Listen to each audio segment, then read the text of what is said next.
시대를 읽고 변화를 만듭니다. 신천식의 이슈 토론.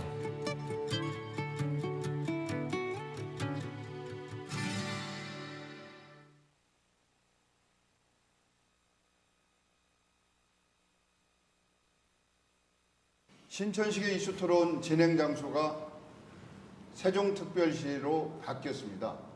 세종특별시에서 진행하는 신천식의 이슈 토론을 기념해서 지난주부터 세종시를 직접적으로 들여다보는 그런 시간 마련했습니다. 오늘은 각 분야 전문가들 모시고 세종시의 오늘과 내일에 대해서 이야기 나눠보는 그런 시간 마련했습니다. 오늘 나오신 분 소개하겠습니다. 좌측부터 자기소개를 직접 좀 해주시죠. 예, 반갑습니다. 충북대학교 도시공학과에 근무하고 있는 황희연입니다. 네, 반갑습니다. 충남대학교 자치행정학과에 근무하고 있는 최진혁입니다. 예, 안녕하십니까. 모건대학교 금융보험부동산학과에 있는 정재호 교수입니다. 예, 반갑습니다. 세 분은 모두 다 지역에 계시지만 대한민국을 대표하는 자기 분야의 최고의 전문가이시면서 권위자라고 이렇게 생각해서 저희가 세 분을 모셨습니다. 황 교수님은 지금도 중앙정부나 지방정부의 여러 가지 자문 이런 역할 많이 하고 계시죠? 뭐 덜 하고 있습니다. 예, 우리 최 교수님이나 정 교수님도 마찬가지일 네, 테고요. 그렇습니다. 이제 세 분이 오늘 세종시의 현재와 미래를 정확하게 바라보시고 진단하시고 대안도 좀 마련해 주실 것을 기대하면서 시작하겠습니다. 저희가 어떻게 보면 상당히 진부한 주제일 수도 있는데 당초 세종시 출범할 때 국민적인 어떤 기대와 여망이 상당히 높이 고조됐다 이렇게 할 수가 있는데 출범 당시 세종시의 출범 의미 또 미래의 비전 또 그것이 어떤 상징성이 있는지 이런 얘기를 한번 좀 시작하면서 풀어나가겠습니다. 황 교수님이 말씀 좀 해주시면. 예. 이 세종시 건설이 2003년부터 시작됐는데요. 당시에 우리나라 인구의 50%가 수도권에 집중되어 있었고 죄송합니다. 우리나라 경제의 67%가 수도권에 집중되어 있었습니다. 그래서 이 문제를 해결하지 않고서는 국가 경쟁력을 확보하기 어렵다 이렇게 판단을 하고 소위 이제 중앙부처를 지방으로 이전하는 계획을 세웠던 것 같습니다. 그런데 지금 이제 중앙부처의 이제 상당 부분이 세종시로 옮겨 왔는데 그러면서 이제 국책연구기관들이 세종시로 왔는데 최근에 이렇게 분위기를 보면 그동안 우리는 항상 서울이 중심이다. 이런 어떤 그 사고 체계 속에서 살아왔는데 요즘 그게 바뀌는 것 같아요. 이제 서울에서 세종시로 내려와야 되는 이제 전문가라든가 업체 관계자들이 계속 세종시를 방문하게 되면서 전체적인 분위기가 이제는 서울 중심의 사고로부터 좀 벗어나고 있지 않느냐 이런 새로운 큰 비전을 좀 느끼게 됐고요. 그러면서 원래 세종시를 계획을 할 때 157개 공공기관을 지방으로 이전하는 계획을 하면서 10개 혁신도시를 함께 계획 세웠습니다. 그러면서 이 세종시가 새로운 국토 중심 10개 혁신도시까지 대개 2시간 내에 접근할 수 있는 이런 새로운 큰 국토 비전을 갖고 출발했는데 그래서 앞으로 세종시가 명실상부한 새로운 국토 중심으로 이렇게 발돋움할 것으로 기대하고 있습니다. 최진혁 교수님께서는 지방자치를 공부하시고 또 지방자치 학회에서도 주도적으로 맹활약을 하고 계신 걸로 알고 있는데요.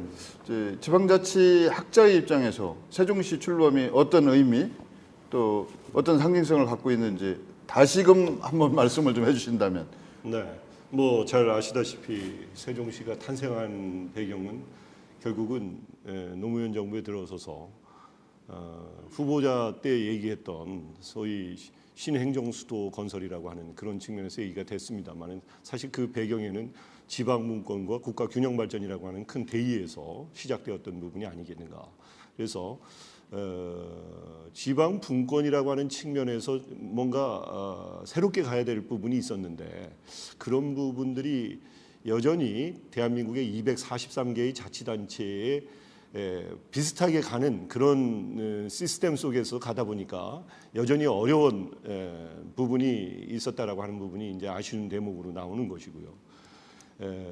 특히 이제 우리가 분산 정책을 통해서 분권을 좀 더 강화시킬 수 있는 그런 기회로 넘어갔어야 되는데 그런 것들이 아직 만들어지지 못했다라는 점에서는 좀 문제가 있습니다만 그럼에도 불구하고 세종시가 대한민국의 어떤 분권과 균형 발전을 선도해 나간다라고 하는 그런 측면에서는 대한민국 국민에게 많은 것을 시사하고 있었지 않았는가. 그런 부분에 대해서 나름대로 이제 평가를 해볼 수 있겠다고 보겠습니다.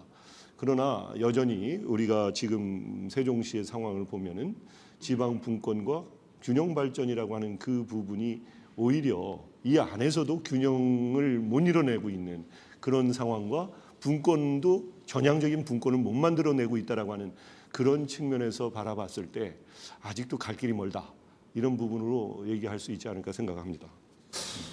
세종시의 현재 모습을 지난주에 세종특별시의 그 이춘희 시장 나오셔가지고 인구 20만 돌파된 걸 자랑하시더라고요.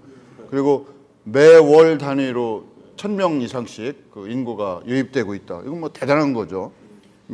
자랑을 하셨는데 그것이 과연 인구가 효과 측정의 유일한 기준은 아닐 테고요.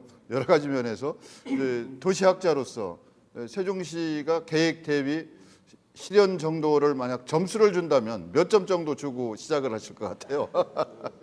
100점 만점에 뭐 따지신다면 저는 한 80점쯤 주고 싶습니다. 80점? 예. 예. 80점이면 이제 지금 뭐 여러 가지 행정기관 이전 문제도 완결된 건 아니고요. 진행 중이고 뭐 기반 시설도 현재 진행 중이고 또 거기에 이제 주민들이 추구하고 있는 삶의 질이나 도시 환경의 쾌적성 이런 부분은 아직도 좀 갈 길이 멀지 않나 뭐 이런 얘기들을 하셔요.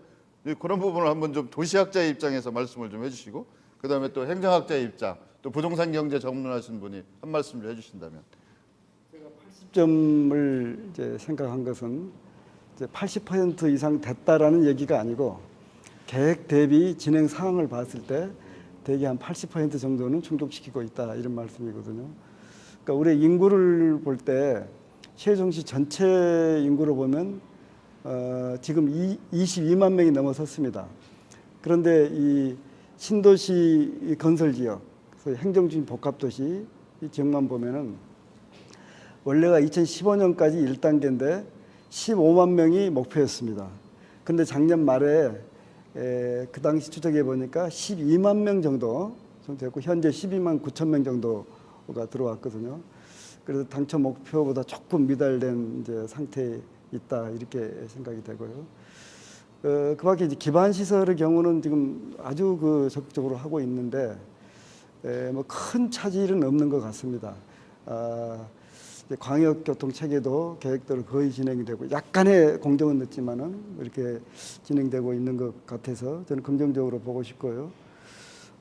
그리고 이제 행정기관이 중앙행정기관이 36개가 오도록 되어 있는데 2004년도로 36개 다 왔습니다. 그리고 이제 금년도에 국민안정처니까 새로 만든 뭐 이런 걸 비롯해서 4개 기관이 금년에 또 오도록 되어 있어서 중앙행정기관 지방 여기 세종시 이전은 거의 차질이 없다. 뭐 이렇게 볼 수 있을 것 같고요. 대신에 미래창조과학부인데 이건 원래 과학기부하고 정보통신부를 합친 거니까 그 두 개가 오도록 돼 있으니까 당연히 미래창조과학부는 세종시로 와야 되는데 이게 아직 지금 좀 불투명한 부분, 이 부분이 많이 좀 아쉽게 생각이 됩니다.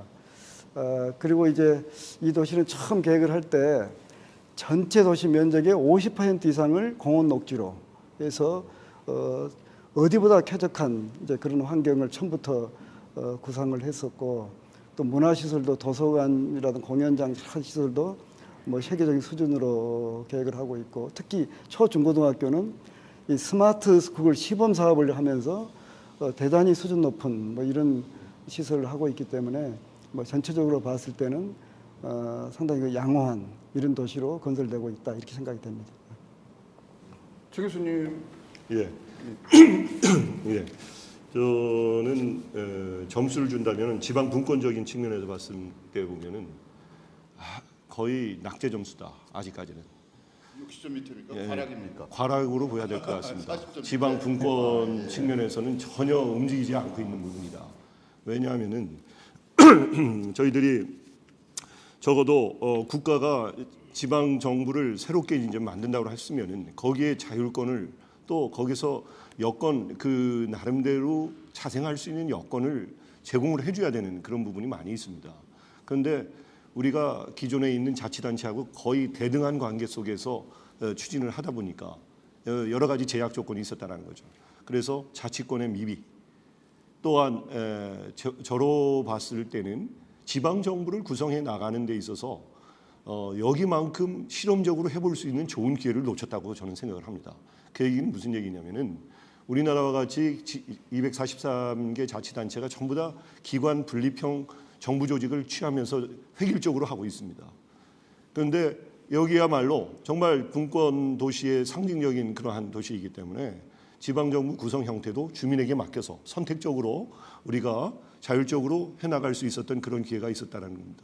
그런데 그런 것을 못하고 역시 세종시장, 세종시의회라고 하는 획일적인 그런 구도 속에서 만들어갈 수밖에 없었던 그런 한계가 있었지 않았는가. 그런 측면에서 보면은 거의 판박이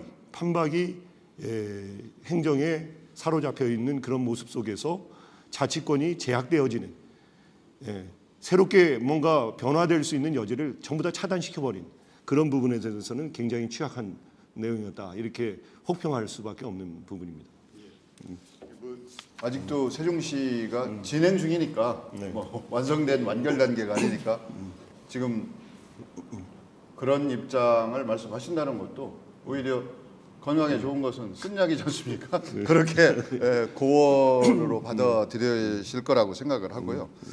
이제 정 교수님, 어떻게 보면 세종시 출범에 대해서 이제 지금 쓴소리 하시는 분들이 있어요. 예. 전국토의 투기 장화 뭐 이런 관점에서 말씀하시는 분도 계신데, 이제 세종시 출범 뭐 어떻게 바라보고 계신지 말씀을 좀 해주신다. 저는 뭐 세종시 출범은 그 행정 중심을 옮긴다라는 측면보다는 지방과 수도권이 상생하는 그러한 하나의 정부의 국책 사업이었다라고 그렇게 평가를 할 수가 있고요. 그런 과정에서는 저는 부동산적인 입장에서 보면은 한 85점 정도, 그러니까 사실 제일 좀 후한 점수를 좀 주고 싶습니다. 이제 그 이유가 지금 현재까지 주택 공급, 아파트 공급이 이제 8만 호 정도 됐습니다. 원래 이제 목표가 20만 호인데 한 40% 정도 지금 현재 이제 분양이 됐고, 그리고 지난 2015년까지 그 입주 물량이 이제 4만 6천 호 정도 됐습니다. 그래서 어느 정도는 그 세종시가 이렇게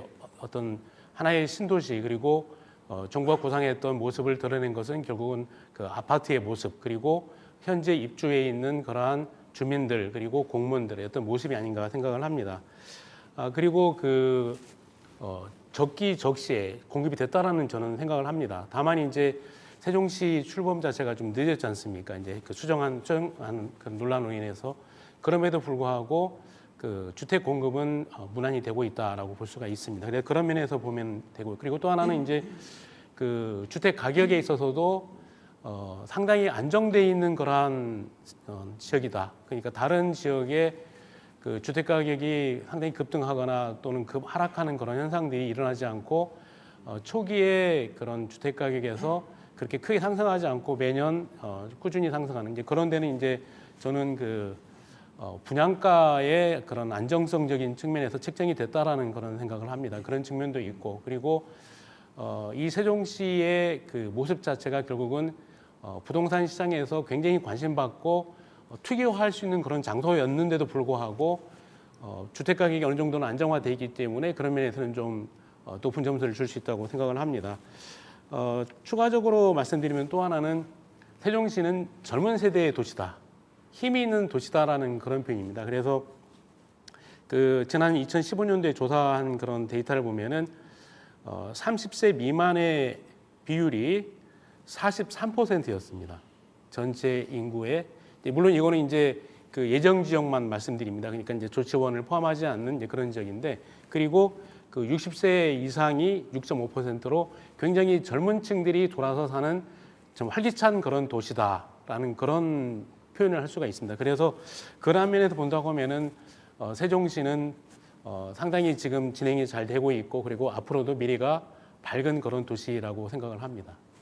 뭐 관점에 따라서 평가는 상이할 수도 있습니다만, 그래도 최종 목표는 세종시 비전을 제대로 실현시켜보자는 이런 긍정적인 취지에서 저희 이번 그 프로그램도 마련하고 했으니까 뭐 그런 점은 비토만을 위한 비토가 아니고 건전한 대안도 제시하면서 얘기할 수 있어야 될 것 같아서, 지금 이제 80점을 주셨는데 20점 부족한 부분을 채우려면 어떻게 하시면 해야 될까? 또 이제 뭐 과하고 심하게 말씀하셨는데, 어떻게 보면 이제 그 가장 또 확실한 대안을 좀 제시해 주셔야 될 것 같고, 뭐 정 교수님도 마찬가지로 입장을 좀 정리해 주셨으면 싶은데, 이제 세종시 발전을 위한 어떤 동력을 계속적으로 창출하고 공급해야 될 테고, 또 하나는 어떻게 해서 세종시의 당초 출범 당시 비전을 실현할 것인가, 뭐 이런 것에 그 초점을 좀 맞춰서 말씀을 좀 해주시고, 또 하나는 그 이제 세종시가 물적 환경적 여건은 어느 정도 충족을 시킨다고 해도 그 안에 살고 있는 구성원들의 무형의 가치, 뭐 공동체 의식이나 이런 점도 같이 좀 이야기를 해주셨으면 싶습니다. 그리고 황 교수님한테 특별히 부탁드리고 싶은 건, 이제 출범 당시부터 세종시 출범에 대한 우려와 기대가 뭐 지금도 존재하고 있습니다만, 세계적으로 이런 그 계획도시, 특히 수도로서의 역할을 하는 계획도시가 제대로 성공한 사례가 많지 않다, 뭐 이런 얘기들을 많이 하셨거든요. 그래서 그런 관점을 좀 종식시키기 위해서, 또 지금도 일각에서 대두되고 있는 세종시에 대한 그 회의론, 이걸 잠재울 수 있는 어떤 확실한 말씀 같은 걸 좀 특별히 좀 해주셨으면 뭐 이렇게 주문을 좀 드리고 싶습니다. 우선 황 교수님 먼저 한번 말씀을 해주신다면. 우선 그 현재 세종시가 안고 있는 문제를 좀 짚어봐야 될 것 같아요. 그래서 세종특별자치시라고 해서 과거 영기군 전체가 이제 포함되어 있는데, 그 중에서도 행정중심 복합도시, 그래서 행복도시는 그 안에서 따로 국토부 건설청이 지금 건설을 담당하고 있지 않습니까?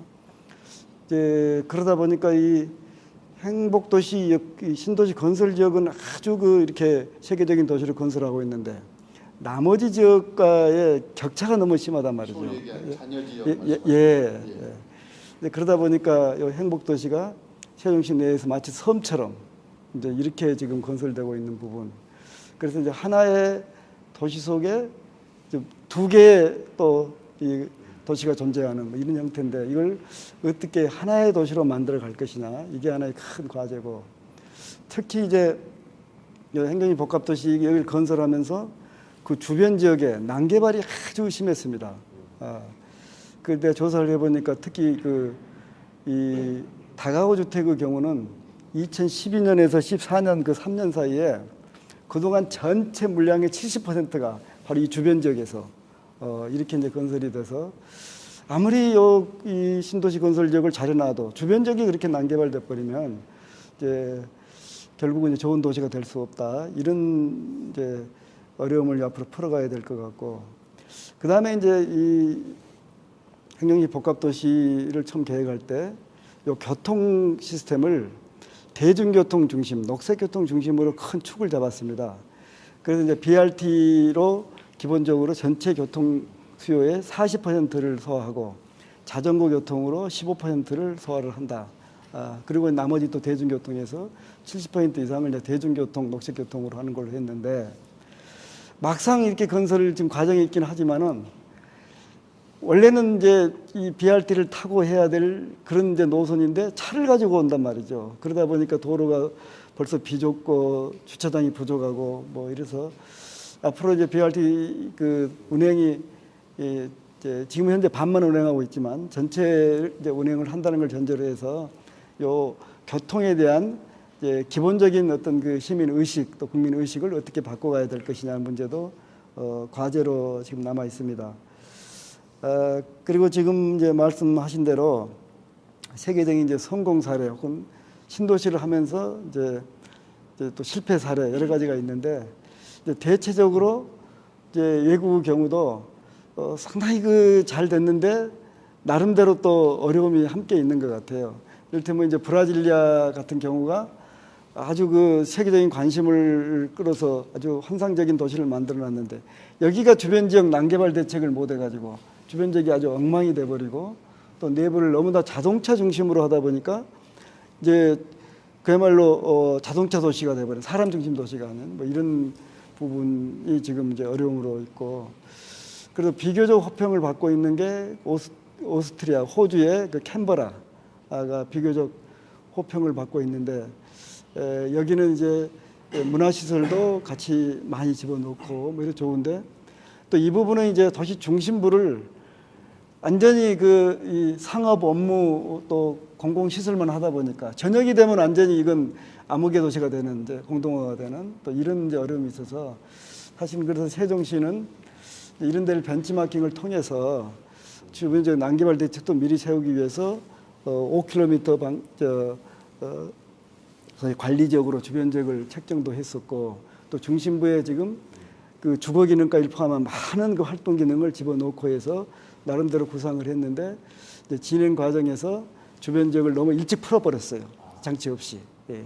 특히 그때 그 한참 그 수정안 나오고 뭐 이런 그때 이제 세종시에서 이건 행정심 복합도시 문제가 아니고 세종 당시 특별자치시에서 이제 민원이 있고 그랬으니까. 예. 그 민원을 감당을 못해서 이제 풀어서 이런 이제 어려움이 있어서 앞으로 이제 어떻게 성장 관리 정책을 또 펴 나갈 것이냐 이런 게 큰 과제가 있다는 말씀이고요.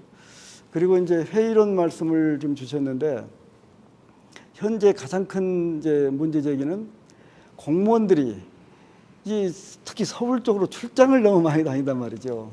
그 중요한 그 의사 결정을 하실 분들이 막 서울을 워낙 이제 올라다니고 그러니까 이제 너무 사회적 비용도 크고 또 행정 효율성도 떨어진다. 이 부분을 어떻게 해결할 것이냐. 그래서 제가 이제 듣기로는 일단 그 행정부는 세종시로 다 모으는 것을 지금 원칙으로 이렇게 큰 방향은 지금 정부에서 설정을 하고 있는 것 같습니다. 그런데 문제는 국회단 말이죠. 서울 출장 그 통계를 보니까 서울 출장한 분들의 그 목적지의 40%가 국회예요. 그래서 앞으로 국회 분원이라도 세종시에 꼭 둬야 되겠다는 문제, 또 청와대 제2집무실을 여기 두는 문제를 포함해서 그 행정의 그 어떤 효율성을 높이기 위한 그런 좀 특단의 조치가 필요하지 않겠나 뭐 이런 생각을 좀 해봅니다. 안 교수님이 총괄적으로 문제를 짚어주셨는데 또 이제 다른 관점으로 우리 이제 최 교수님도 말씀하실 부분이 있고 우리 정 교수님 말씀하실 부분이 이번에는 정 교수님이 먼저 좀 말씀하셨다가 이제 같이 하시죠. 예. 그 새로운 도시가 이제 개발이 되고 설립이 될 때에는 보통 세 가지를 저희들이 이제 지속성적인 측면에서 고려를 해야 된다고 얘기를 하고 있습니다. 그래서 사회적 지속성 그리고 환경적 지속성 그리고 이제 경제적 지속성인데요. 저는 이제 먼저 경제적 지속성을 말씀을 드리면은 지금 이제 그 세종시에 그 경제적으로 자립할 수 있는 여건을 조성을 해야 되는데 이제 그런 단계가 진행이 되고 있지만은 아직도 좀 부족하지 않냐라는 그런 생각을 합니다.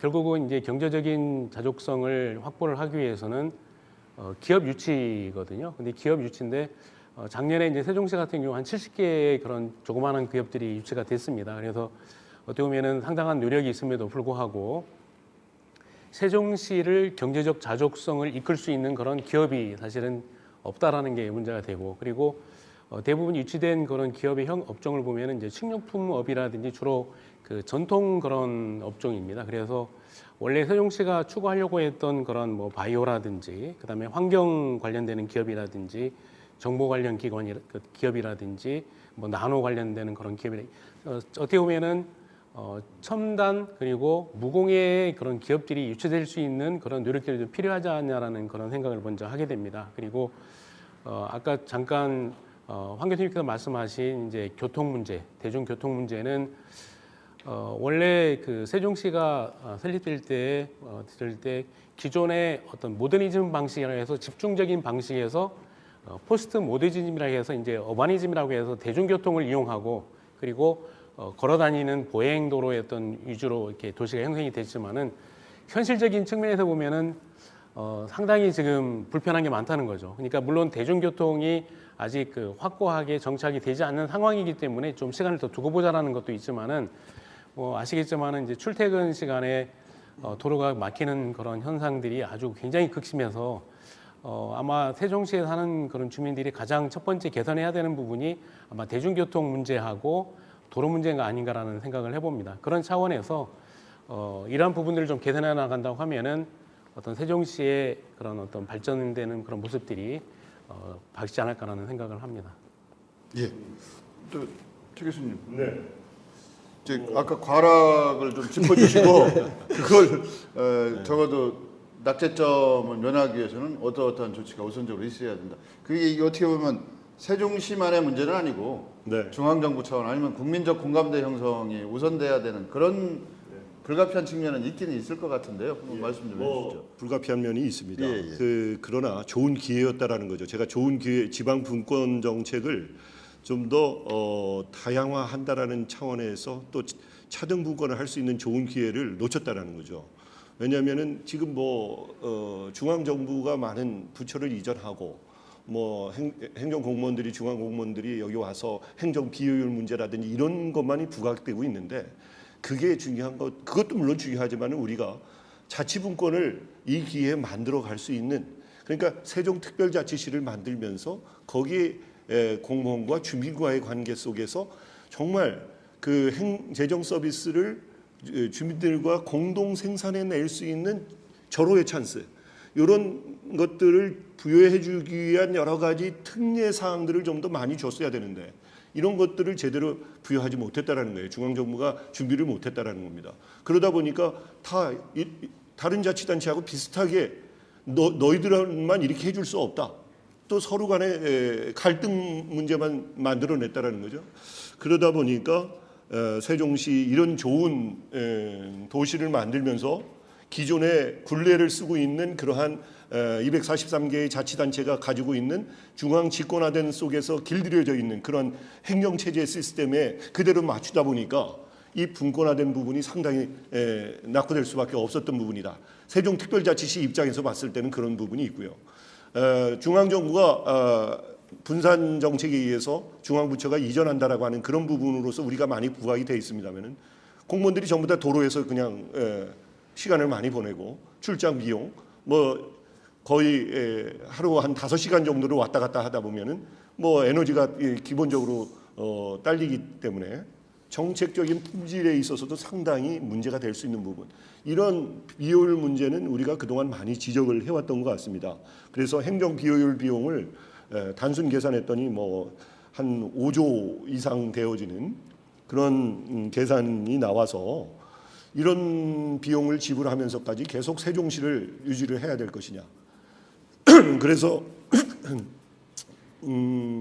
아까 이제 황 교수님 얘기가 행정부는 이제 다 왔으니까 국회가 오야 되지 않느냐. 그래서 국회 분원을 또 설치하고 대통령하고의 또 관계가 있으니까 대통령 집무실 제2집무실도 여기에 오야 될 것이고 또 부처 간에 소통을 하기 위해서 또 거기에 따르는 여러 가지 기구들을 또 만들어내야 되고 그러니까 그 이후에 발생하는 비용들이 상당히 많아졌다라는 겁니다. 그런데 그렇게 해서 과연 또 얼마나 충족시킬 수 있을 것인가? 과연 그런 모습으로 우리가 세종특별자치시를 정말 국제도시로서 이게 볼 수 있는 것인가? 이렇게 봤을 때는 저는 기본적으로 세종특별자치시에게 좀 더 보다 광범위한 권한과 공동체 정신을 부여해서 주민들이 정말 자발적으로 일어날 수 있는 그런 기회를 좀 삼아줬으면 좋겠다. 그런 의미에서 저는 아파트들 같은 경우도요, 공동체의 같은 삶을 이렇게 유지할 수 있는 공간들을 만들어주고, 저는 그렇게 생각합니다. 저는 파리에서 공부를 하면서 그런 생각이 들었는데, 그 아래층에는 대부분의 그 주민들이 얘기할 수도 있고, 그 다음에 주민들이 그 건강 문제를 위해서 항상 1층에는 그 아파트에 있는 분들의 건강을 책임져 줄 수 있는 가정이들이 다 포진돼 있어요.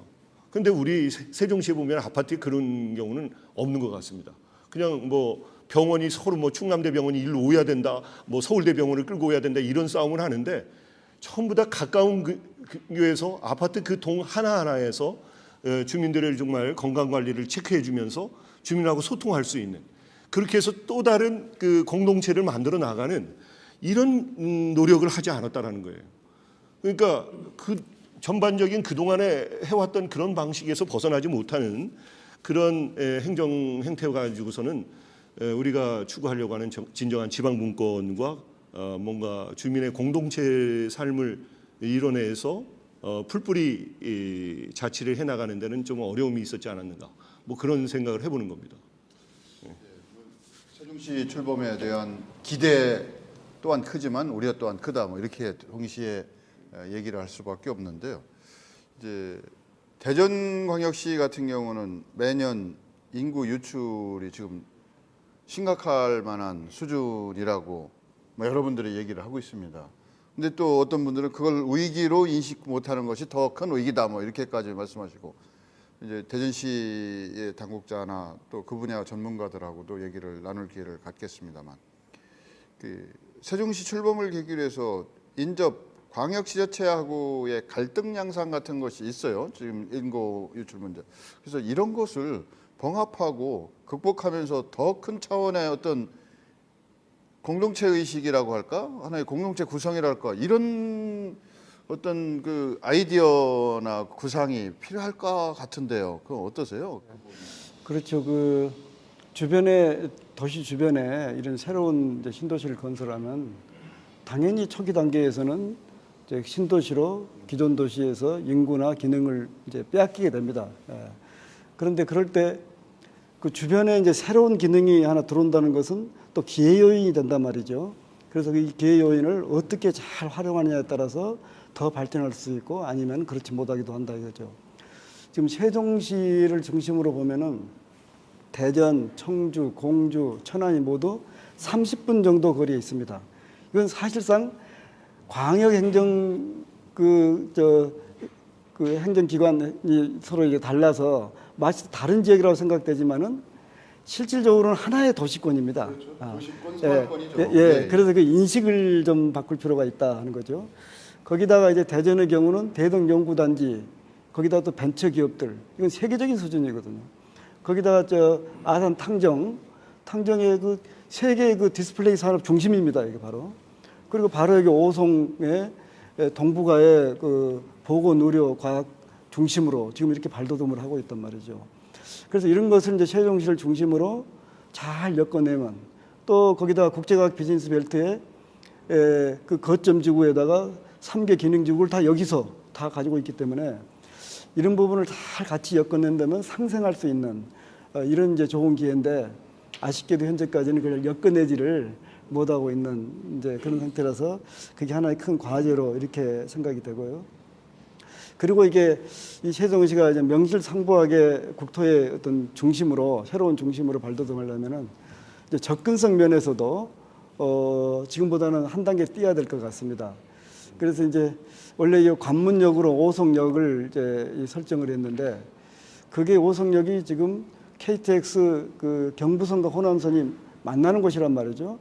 근데 그걸 충북선으로 해서 강릉까지 이 KTX를 이제 앞으로 운행을 한다 해서 국토의 X축의 중심으로 이렇게 구상을 해서 이걸 빨리 실현시키는 게 우선 필요하고, 청주국제공항이라고 이제 그걸 관문공항인데, 이게 국제공항으로서의 정상적인 역할을 못하고 있단 말이죠. 그래서 이것도 바로 이 세종광역 도시권의 공항으로 이렇게 인식을 해서 국제공항으로 확실하게 자리매김하는 이런 노력을 함께 한다면은 그렇다면은 이제 세종시와 주변 도시들이 함께 성장할 수 있는 정말 좋은 기회다 이렇게 생각이 됩니다. 지금 교수님 말씀하시는 건 거의 거대 도시 구상, 뭐 메갈로폴리스, 메트로폴리탄 뭐 이렇게 얘기를 할 수가 있겠는데 이제 행정학자의 입장에서도 보면 광역권 그 지자체들이 협력할 수 있는 여러 가지 방법이 있어요. 뭐 도시계획을 광역 도시계획을 수립한다든지, 뭐 행정협의회를 한다든지 뭐 이렇게 하는데 그것이 실질적으로 협동하고 협력을 이끌어낼 수 있는 어떤 그 역할을 하기에는 상당히 부족하거든요. 그래서 이제 저희가 뭐 이 자리에서 지역 감정을 논하자고 하는 것은 아니고 전라도 그러면 또 나름대로 그 지역에 속한 분들은 광역 행정 단위를 넘어서는 어떤 그 유대감 같은 게 있거든요. 경상도. 근데 또 저희가 외국에 나가면 한국 사람 그럼 또 그 우리를 묶어주는 어떤 그 유대감이 형성이 된단 말입니다. 좀 그렇듯이 저는 좀 이상한 표현입니다만 세종시 출범을 계기로 해서 적어도 충청권 정도라도 그런 그 사소한 문제를 가지고 갈등하고 대립하고 이렇게 싸우지 말고 하나로 묶을 수 있는 어떤 제도적인 장치도 필요하고 그 정신적인 가치를 부여하는 이런 작업도 필요한 거 아닌가 뭐 이런 생각을 한번 해보는데 어떻습니까? 최 교수님 생각은? 네, 항상 뭐 공동체 정신으로서 우리 충청권 얘기를 하면서 왜 충청권은 오히려 자기 지역의 이익도 못 챙기느냐 이런 비판된 목소리들도 많이 있었다라는 얘기는 그만큼 다양화된 목소리들이 나올 수 있었던 오히려 거꾸로 얘기하면 가장 민주화된 그런 지역이 아니었겠나 이렇게 생각도 듭니다. 근데 제가 아까부터 자꾸만 얘기하려고 하는 부분은 지방 분권 차원에서 그 적어도 그 지역의 공동체 정신이 기본이 돼서 주민들과 행정 공무원들이 합해서 공동 서비스를 만들어내는 그런 여건들을 만들어줄 수 있는 절호의 기회였다라는 겁니다. 그러니까 공무원들이 지금이라도 자기네들이 일방적으로 서비스를 만들어낼 수 없는 거잖아요. 그러니까 이제 주민들이 필요한 부분들을 공동체 정신에 맞춰서 정말 그들과 함께 얘기를 하고 만들어낸다라고 하는 측면에서 아마 저는 그 기초의회의 그 역할이 또 굉장히 중요하다고 생각을 합니다. 그래서 의회에서의 주민들의 요구들을 전부 다 반영을 해서 거기에서 지방 공무원들과 함께 정책이 품질이 높은 그러한 서비스들을 만들어내야 될 부분이 아니겠는가. 그래서 아까 같은 그 아파트 단지로 일별적으로 똑같이 전국적으로 가고 있는데 그런 부분에서 공동체 정신을 만들어낼 수 있는 그러한 정책들을 만들어줘야 될 것이다. 그런 의미에서는 이제 제가 아까 사례를 들어서 주민들이 필요로 하는 정말 우리에게 지금 필요로 하는 게 무엇인가. 그래서 건강이라든지 아니면 여가라든지 이런 부분들을 함께 같이 논의할 수 있는 그러한 공간들을 만들어주고 거기에 적절한 세종특별시만의 주민의 삶의 질을 높일 수 있는 그런 것들을 풀뿌리 차원에서 얘기가 될 수 있다고 한다면은 상당히 의미가 있지 않을까 하는 생각에서 한번 제안을 해보는 겁니다. 예. 정 교수님, 이제 저 한 가지만 말씀드리려고 하는 건 조금 틀릴 수도 있는데 이 세종시가 아까 그 부동산 문제가 여기가 투기 자본도 많이 들어와 있는 것 같아요. 심지어 상가 분양을 하는데 김밥집 하나, 떡볶이집 하나가 몇 억씩 되거든요. 그럼 이것이 단기적인 현상이고 이상 과열이다 이렇게 치부할 수도 있겠습니다만 그렇게 분양받은 분들이 그 공간을 어떻게 활용할지 특별한 대책은 없는 것 같거든요. 이제 나중에 그런 후유증은 이 지역에서 감당할 수밖에 없을 것 같아서 그런 부분을 포함해서 이제 경제적 그 지속 가능성을 위한 어떤 그 구상, 대비 뭐 이런 차원에서 한번 말씀을 좀 해주셨으면 싶네요. 지금 말씀하신 그 투기 자본 내지는 이제 투기라고 하는 부분이 이제 상가 부분은 어느 정도 있었다고 저희도 생각을 합니다. 이제 초기에 그 이유는 이제 초기에 아무래도 그 상가의 그 공급이 굉장히 그 적었거든요. 그래서 이제 저희가 소위 얘기하는 이제 수요와 공급 차원에서 그 상가의 공급이 적었기 때문에 이제 아무래도 그 가격 자체가 높게 형성이 되고 그런 과정에서 순수하게 투자를 하셨던 분들이 이제 피해를 볼 수 있는 그런 사례들이 있는데 그 요즘은 상가 공급이 어느 정도 완화가 되고 있고 그래서 상당 그 부분이 이제 지금 완화가 되고 있는 그런 상황입니다. 다만 이제 아까 말씀하신 것처럼 기존에 초기에 이제 그 투자를 했던 분들이 선의 피해를 볼 수 있는 부분인데 그 부분에 대해서는 사실 어떠한 보상을 할 수 있는 그런 방안은 저는 없다고 생각합니다. 다만 어떤 새로운 신도시가 들어서면서 새로운 단지가 조성되든지 했을 때 그 상가는 보통 3번 정도 이러한 업종들이 바뀌어야 된다라는 그런 얘기를 하고 있습니다. 그래서 초기 당시에 분양할 당시에 그 한번 그게 바뀌고요. 그리고 1차적으로 이제 업종이 들어서면서부터 이제 수요와 공급이 맞춰지는 과정에서 또 한번 조정이 일어나고 세 번째 이제 업종이 돌아가면서 정착이 된다라는 표현을 씁니다. 그래서 그런 부분은 어떻게 보면은 개인적으로 투자를 했던 분들이 선의의 피해를 볼 수 있지만은 그래도 어떻게 그거에 대해서는 뭐 스스로 감수를 해야 되지 않는 생각이 되고 저는 지금 현재 그 세종시의 그 시장에 이제 아까 교수님께서 아파트 말씀하셨는데 사실은 아파트가 언론 보기에는 뭐 기존에 있는 도시 아파트하고 뭐 유사하게 보일 수는 있습니다. 그러나 상당 그 주민 커뮤니티 센터의 확보 문제를 상당히 고민을 하고 있습니다. 그래서 뭐 주민 회의실이라든지 뭐 공부하는 거는 독서실이라든지 뭐 체육 단련하는 실 상당히 그런 부분은 애를 쓰고 있는데 제가 볼 때는 이제 그런 하드웨어적인 것도 있지만 이제 소프트웨어적인 것이 사실은 중요하다고 보는데 제가 알기로는 아마 세종시에서 나름대로 그런 주민들 커뮤니케이션을 좀 활성화하고 커뮤니티를 활성화시키기 위한 그런 어떤 프로그램들을 운영하는 걸로 알고 있습니다. 그리고 주부 그런 단을 만들어서 제안하는 것도 이렇게 수렴을 하는 이제 그런 것을 하고 있는 것으로 제가 알고 있고요. 저희가 부동산 시장적인 입장에서 보면은 저도 역시 마찬가지로 세종시는 이제 세종시만의 부동산 시장은 아니다. 이제 대전이라든지 주변에 있는 이웃 그런 도시들을 합친 그런 하나의 생활권이다라고 저 생각을 합니다. 그런데 이제 이게 행정구역의 차이에 의해 가지고 서로 경쟁하듯이 되는 부분이 있습니다. 그리고 저희가 이제 그 세종시에 그 아까 제가 말씀드린 젊은 층들이 많이 온다라는 표현을 썼는데 이유가 있습니다.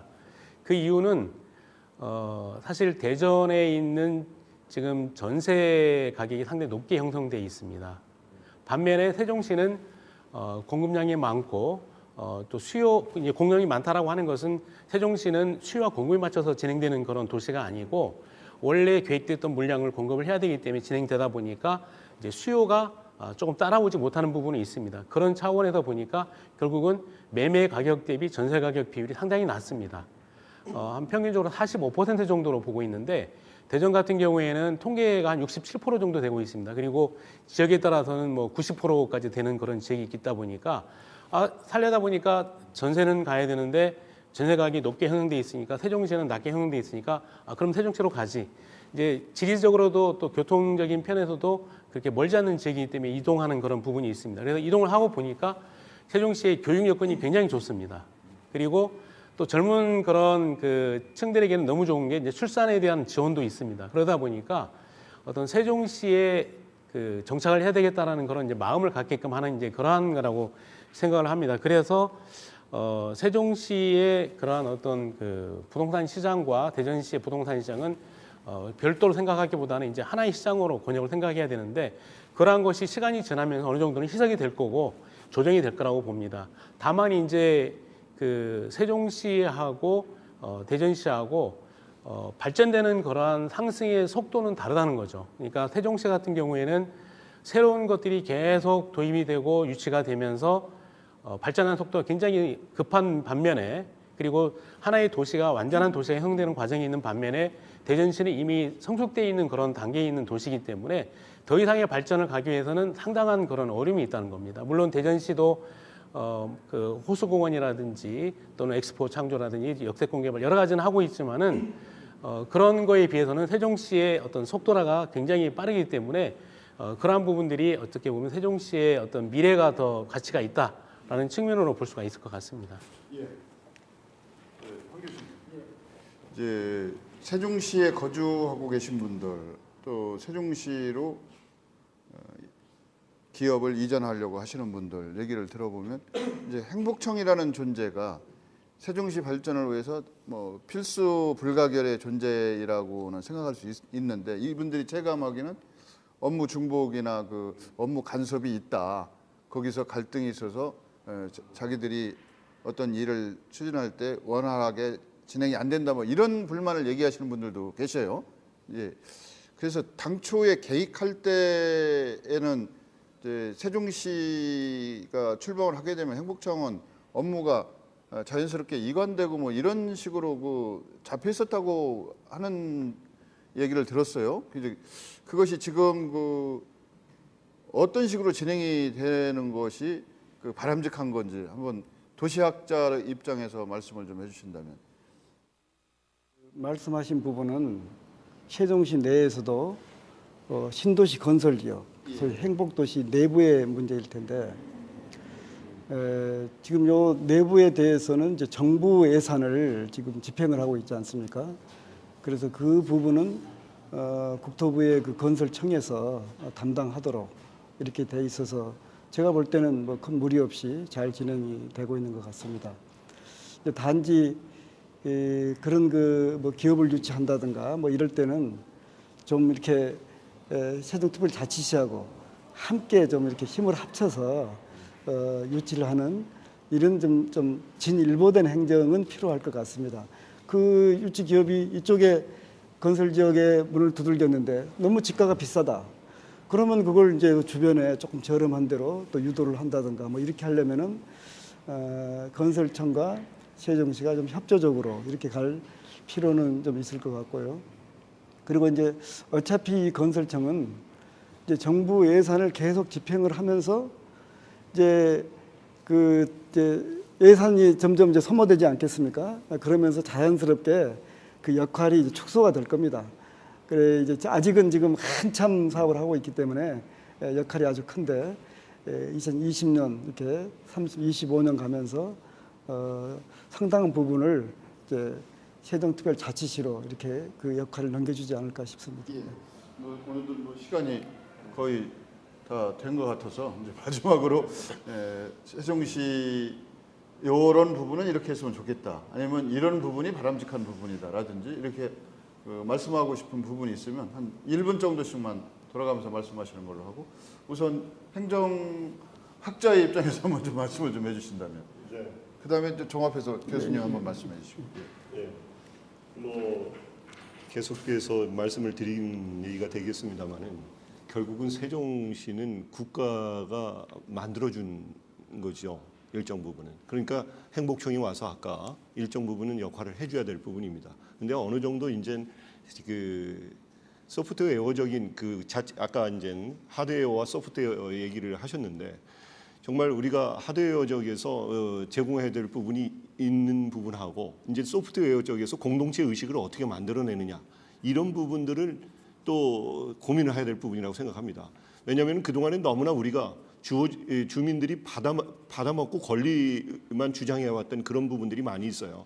왜냐하면 우리가 신공공관리라든지 신자유주의 사상에 의해서 너무나 고객지향적이고 수요자 중심주의적인 그러한 사고에 갇혀 있다라는 거죠, 주민들이. 그렇기 때문에 세종시에서는 그런 부분을 바꿔줄 수 있는 그런 하드웨어적인 시스템을 좀 더 해서 공동으로 만들어낼 수 있는 그런 역할을 좀 해주셨으면 하는 그런 바람을 해보는 겁니다. 그래서 분권이라고 하는 그런 측면에서는 아직도 대한민국이 거의 공통적이기 때문에 세종특별자치시에 해당되어지는 특별한 그러한 자치분권을 차등화된 그러한 분권을 여기에다 제공을 해주셔서 지금 중앙정부가 노력해온 이것이 제대로 공동체 정신과 함께 어우러져서 자치분권이 실현되어 나가는 그런 명실공히 지방분권과 균형 발전을 이뤄내는 그러한 선도도시가 되기를 기대해 봅니다. 세종시로 이전하는 그러한 그 지역이 이제 대전이 상당히 많습니다. 그래서 거의 50% 정도가 이제 대전에서 유입이 되고 있는데 앞으로 세종시가 발전하기 위해서는 전국 각지에서 인구들이 유입되는 그런 어떤 모습이 있어야 될 것 같습니다. 그러기 위해서는 지난 지금 세종시에서 아마 이번에 아파트 우선 분양에 대한 자격을 이제 개선하기 위해서 기존의 세종시를 제한하는 않는 그런 전국적으로 이렇게 할 수 있는 그런 자격 제한 완화를 하고 있지만은 또 하나 중요한 부분이 이제 경제적으로 자립할 수 있는 생활 인프라라든지 또는 기업 인프라 같은 것들을 더욱더 확보하는 것이 필요하다고 생각을 합니다. 네, 교수님. 간단하게 세 가지. 첫 번째는 일단 미래창조과학부는 법적 사항이기 때문에 빨리 세종시 이전 결정을 좀 해야 될 것 같고요. 그리고 국회 분원, 청와대 제2 집무실 이거 좀 적극적으로 추진하면 좋겠다 하는 게 첫 번째고, 두 번째는 이제 세종시를 건설하면서 좀 국민에게 가까운 정부, 그리고 좀 이 시민들에게 친숙한 행정, 뭐 이걸 도모했단 말이죠. 그래서 행정중심 복합도시 행정중심 복합타운 이 안에 일반 상업 업무 시설을 같이 이렇게 정말로 복합시켜서 도시와 소통하는 이런 계획을 세웠는데, 그게 정부가 이제 바뀌면서 좀 철학이 바뀌어서 조금 그렇게 안 되고 있는 것 같고, 그리고 이 정부 중앙청사 그 옥상을 전부 녹화 정원화했습니다. 그런데 그걸 전부 시민들이 올라갈 수 있도록 당초 구상했는데 다 통제되고 있거든요. 그래서 더 도시하고 소통하는 그 정부, 그 행정기관, 그리고 시민들에게 친숙한 그런 좀 운영을 했으면 좋겠고, 마지막으로는 이 세종시 중심의 광역 행정을 하는 그런 기구가 필요할 것 같아요. 그래서 그런 기구인데 단순히 이렇게 참 서로 덕담이나 는 기구가 아니고 준 정부 기능을 갖춘 그런 이제 광역 기구를 세종시 중심에 여기에 일종의 시범 모델로 한번 운영을 했으면 좋겠다는 제안을 드리겠습니다. 잘 보셨습니까? 신천식의 이슈 토론에서는 세종시 진행 장소 변경을 기회로 해서 세종시 출범 이후의 문제점은 무엇이고 바람직한 방향으로 이끌어나가기 위한 대안은 무엇인지 전문가들 모시고 이야기 나눠보는 시간 마련했습니다. 다음 주에는 실제 세종시에 살고 계신 생활인들 모시고 시민들과 함께 세종시 오늘과 내일을 알아보는 그런 시간 마련했습니다. 장시간 동안 봐주셔서 감사드립니다. 고맙습니다.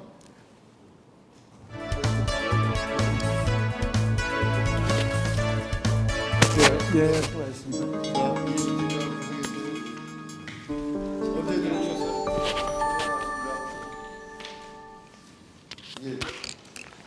한 분 한 분 모시고 이 시간